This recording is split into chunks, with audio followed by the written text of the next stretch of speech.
Hi, Bill Pattison with The Art of Illusion. Today I'm going to do a painting with acrylic, black and white monochromatic, and then we're going to come back after it dries and do another episode and put a oil wash on top of it. Now most people understand what a wash is, especially in watercolors. Oil paint, so many times we think of paint always has to be thick. I kind of think of this as Ted Turner colorizing the black and white classics. Again, not always for the betterment. I think of some of the pieces on there. So I'll do a very simple study. It doesn't really matter too much on the paint what I'm going to do. Black and white, and we'll just put a block of quick concept in here. But we have to think of it as a painting. Everything has to work into the drawing anatomy of it. When you put a wash over it, we're not using opaque, so whatever's on there is going to be on there. So I'll just come in and put maybe a light, a variation of sky. Not really worrying about clouds or anything through here. You can tell I had a painting over the top of this, so I'll just come over here, cover all this up.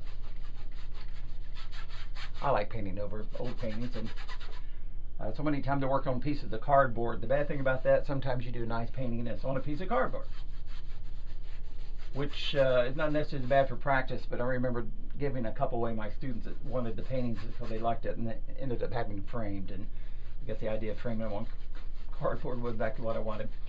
So again, just looking at, most of you have never seen me paint live or never seen me paint, but I do a lot of squinting, and maybe you do too, because it really does help to see things differently. I'm 50% colorblind, so I see a little bit color different than other people.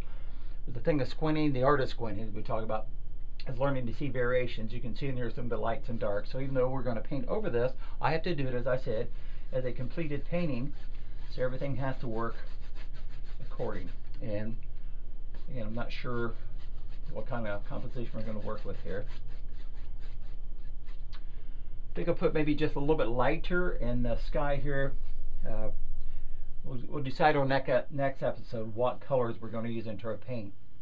But if you can see inside of here, just a little bit lighter, maybe some clouds shining through. And we'll think of a little bit background, maybe some trees. So I'm looking at some grays through here. Grays may not be gray when whatever we put in is washes of gray or blues or greens. I like that little bit of light shine right here, so I'm going to leave that one. And like almost all my demos for when I paint live, I'm not painting from any particular painting.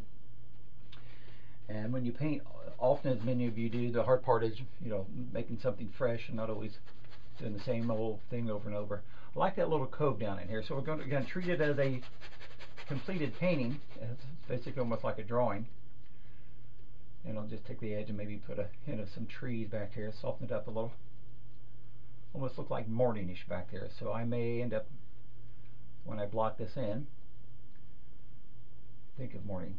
And when I talk about squinting, when I do demonstrations, sometimes people sit beside me, especially when in school, kids will say, "Do you know you're squinting?"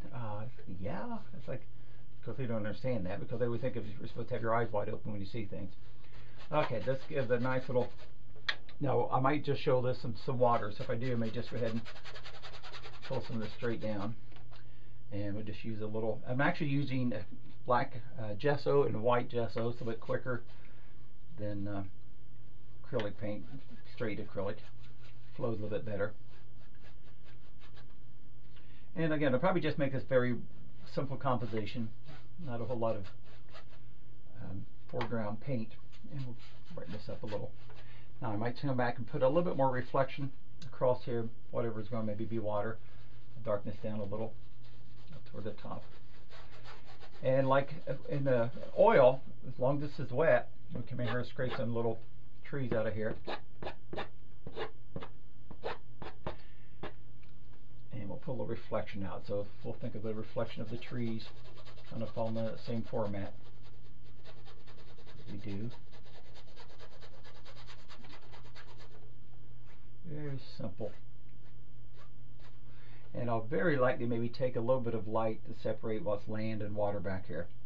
Got like an early morning misty little lake. And since I like fishing a lot, I love fishing, painting places of lakes. Problem is, I always say with all my other painting classes about lakes, wherever I'm painting, the fish are always on the other side, or wherever I'm fishing, they're on the other side. Probably if I'm painting, they would be there, but I wouldn't be able to do it. Okay, you should be able to see that on. In fact, what I might do is come back in here and create a little bit of mist to separate these two banks and actually make them almost another bank behind that one. Ooh, that's kind of cool. And let's go back maybe a little bit farther back here and create another little land behind. One in behind, and I'll come in here and make this one just a little bit darker. Yeah, I don't want to get too much detail, and again, this is just a study so we can see on the next episode here. But you should be able to see our contrast layers. Again, another little land in front of this one. Simple but effective. Now you can do this when you'll start seeing when we do the staining. We'll be doing some unusual and unorthodox. We are using pastel on top of acrylic, pastel on top of oil washes on top of graphite, which is pencil, which is really kind of a neat effect. A little different from what most people think of through there. So again, very simple, little two contrast or two edge composition. Here's some lights in there. So basically we'll let this dry up, and in the next episode we'll come back and put a wash on top of it. So until then, keep painting.